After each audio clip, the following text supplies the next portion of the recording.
আপনারা দেখছেন political science Bangla, আর আমি সঙ্গে রয়েছি SRH নিশান।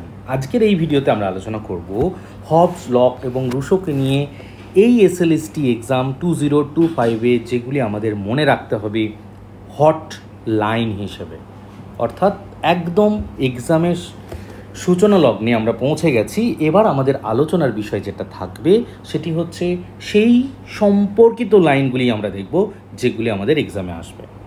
চলুন আমরা শুরু করি আমাদের এই আলোচনার পর্বটিকে। প্রথমেই আমরা দেখতে পাচ্ছি হবসের মতে বা হবসের তত্ত্ব আধুনিক রাষ্ট্রবিজ্ঞানের সূচনা পর্বে বিশাল অবদান রেখেছে। এটি 1651 সালে লেভিয়াথানের আলোচনায় আমরা দেখতে পাই। হবস প্রথম ব্যক্তি যিনি সামাজিক চুক্তির মাধ্যমে সার্বভৌম শক্তির ভিত্তি করেন। হবসের মতে রাষ্ট্র নৈতিকতা নয়, নিরাপত্তা ও শৃঙ্খলাই মুখ্য। আধুনিক স্বৈরতান্ত্রিক রাষ্ট্রের ভিত্তি হিসেবে হবসের ভাবনা গুরুত্বপূর্ণ। এটি কিন্তু MCQ এর জন্য ভীষণ ইম্পর্ট্যান্ট। হবসের ব্যক্তি ও রাষ্ট্রের সম্পর্ককে যুক্তিবাদী রূপে ব্যাখ্যা করেন। হবসের তত্ত্ব যুদ্ধ ও বিশৃঙ্খলার বিরুদ্ধে শক্তিশালী রাষ্ট্রের প্রয়োজনীয়তা তুলে ধরে। হবস ধর্মের হাত থেকে রাজনীতিকে মুক্ত করেন, এই জন্য সেকুলার স্টেটের কনসেপ্টে ধারণা প্রতিষ্ঠা করেন। হবসের তত্ত্ব নেগেটিভ লিবার্টির ভিত্তি তৈরি করে, ইম্পর্ট্যান্ট। নেগেটিভ লিবার্টি ধারণায় হবস কিন্তু একটি উল্লেখযোগ্য তাত্ত্বিক। হবসের ভাবনায় গণতন্ত্র নয় বরং কর্তৃত্বপ্রিয়তা বেশি জোর পায়। আধুনিক রাজনৈতিক বাস্তবতা পলিটিক্যাল রিয়েলিজম হবসের থেকে উৎসাহিত। হবস নাগরিকদের অধিকারের চেয়ে দায়িত্বের উপর অধিক জোর দেন, ভীষণ ইম্পর্ট্যান্ট লাইন। হবসের তত্ত্ব রাষ্ট্রকে মোরাল পার্সন রূপে তুলে ধরে, ইম্পর্ট্যান্ট লাইন। হবসের চুক্তি একতরফা এবং রক্ষণশীল তবুও কার্যকর, ইম্পর্ট্যান্ট লাইন। হবস সুরক্ষিত শাসনের প্রাথমিক রূপরেখা দেন। হবসের মতে নীতিশাস্ত্র রাষ্ট্রের পরে আসে, মোরাল ডিপেন্ডস অন সোভারজিনিটি। লক আধুনিক উদারনীতিক, আমরা হবসেরটা দেখলাম, এবার আমরা লকের আলোচনায় দেখব। লক আধুনিক উদারতন্ত্রের বা লিবারেলিজমের জনক, ট্রুটিস অফ সিভিল গভর্নমেন্টের আলোচনার প্রেক্ষিতে আমরা দেখতে পারি। ব্যক্তি স্বাধীনতা, মত প্রকাশ ও সম্পত্তির অধিকার নিশ্চিত করেন লকের আলোচনায়। লক সামাজিক চুক্তিকে জনগণের সম্মতির ভিত্তি প্রতিষ্ঠা করেন, ইম্পর্টেন্ট লাইন।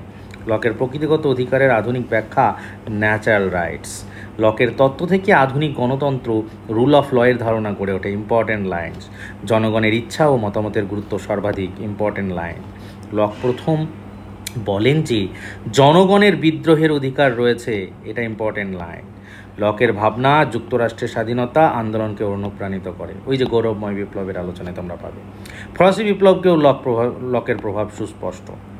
যদি প্রশ্ন চলে আসে এমন যে ফরাসি বিপ্লবে কি লকের প্রভাব রয়েছে, তাহলে উত্তর কিন্তু আমরা ইজিলি করতে পারবো। লকের দৃষ্টিভঙ্গি থেকে সাংবিধানিক সরকার জন্ম নেয়, ভীষণ ইম্পর্টেন্ট একটি লাইন, MCQ আকারে আসতেই পারে।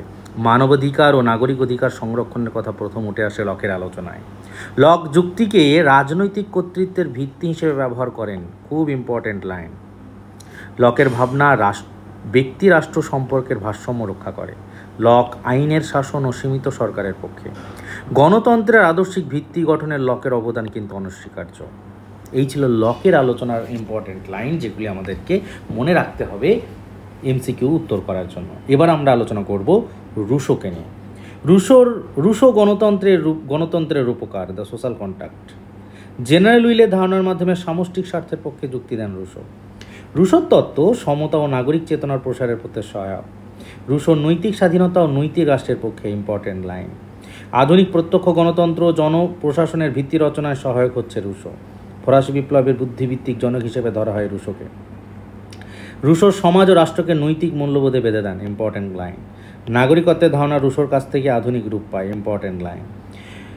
ভলেন্টারি জেনারেল, ওই যে জেনারেল উইল বা সাধারণ ইচ্ছার মাধ্যমে জনগণের সার্বভৌমত্বের ধারণা প্রতিষ্ঠা, ইম্পর্টেন্ট লাইন। রুশোর সামাজিক অসমতা নিয়ে তীব্র সমালোচনা করেছেন। তোমরা যখন রুশো পড়বে তখন দেখবে তিনি বলছেন যে প্রযুক্তির ব্যবহার বা আধুনিক সমাজের উৎপত্তির ফলে কিন্তু অসমতা সৃষ্টি, সেই জায়গাটা। শিক্ষা, সংস্কৃতি ও নৈতিক উন্নয়ন রাষ্ট্রের দায়িত্ব, এটা রুশোর বক্তব্য। রুশো বলছেন রাজনৈতিক প্রতিষ্ঠান ন্যায়ের ভিত্তিতে গড়ে উঠতে হবে। রুশোর ফোর্স টু বি ফ্রি ধারণা নতুন চিন্তার জন্ম দেয়।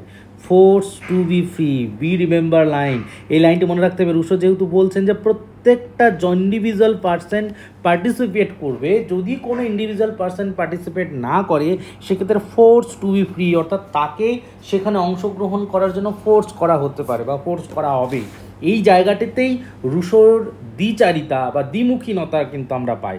তোমরা যখন অমল মুখোপাধ্যায়ের বই পড়বে তখন রুশোর শুরুটাই তিনি যে হেডিংটা দিয়ে শুরু করছেন সেখানে বলছেন দ্বিমুখী রুশো। কেন?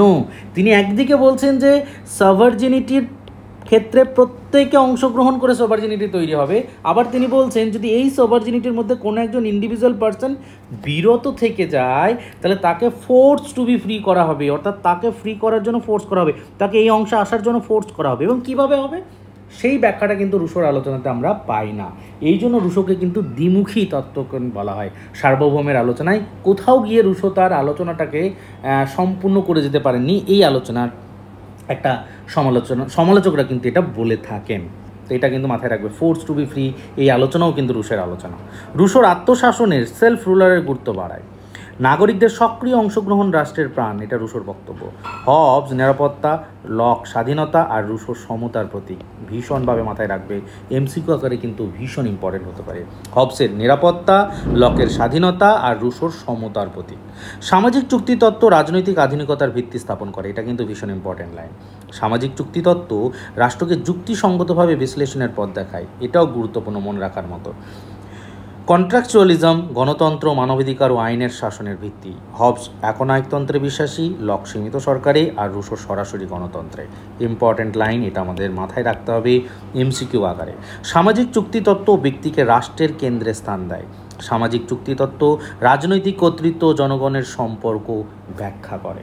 এই হচ্ছে হবস, লক এবং রুশোর আলোচনার প্রেক্ষিতকে রাখার এবং most important one liner SLST 2025-এ এমসিকিউ আকারে আমাদের সামনে এখান থেকে প্রশ্ন আসতেই পারে।